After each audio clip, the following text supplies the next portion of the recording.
শ্রীরাম রাজ্যে কত কত সুধীজন মহাজন তাদের বক্তব্যে কতভাবে দয়াল ঠাকুরের লীলা মাধুরী বিকশিত করেছেন।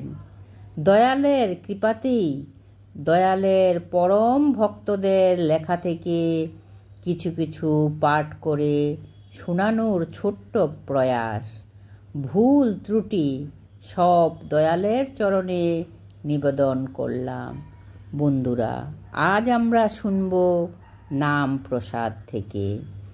এ জগতে যা কিছু শ্রেষ্ঠ, উৎকৃষ্ট, সুন্দর, সুমধুর, সুসৌরভে আমোদিত আর উপাদেয় বলে মনে হয়, তা সবই শ্রী গোবিন্দের সেবা পূজায় পরম ভক্তিতে নিবেদন করা হয়।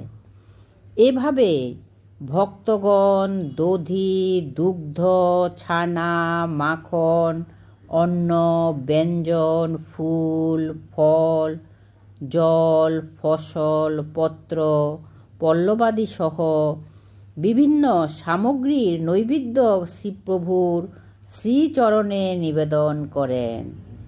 এবার ভক্তরা নিবেদিত ভোগে তার কৃপাদৃষ্টি প্রসারের জন্য আকুল হৃদয়ে অনুনয়, বিনয় আর সকাতর প্রার্থনা জানাতে থাকেন। এরই সাথে ভক্তি বিনম্র চিত্তে তাকে আহ্বান আর তার নাম সংকীর্তন সহ স্তব স্তুতি চলতে থাকে।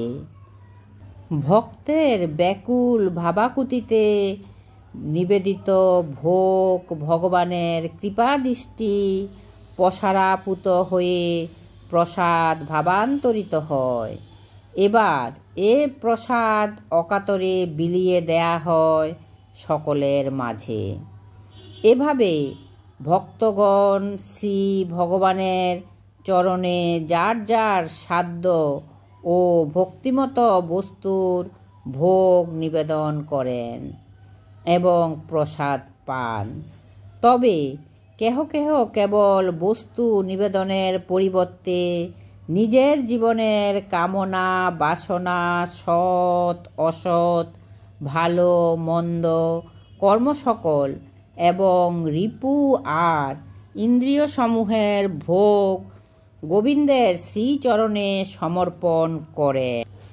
এতেও তারা ভগবানের করুণা লাভে কৃতার্থ বোধ করেন। ঠাকুরের রাতুল চরণে জানাই শত সহস্র প্রণাম। প্রণাম জানাই আমার মা বাবার চরণে। সবাইকে জানাই রামময় প্রীতি ও শুভেচ্ছা।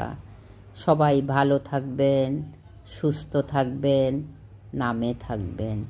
জয় রাম, জয় গোবিন্দ।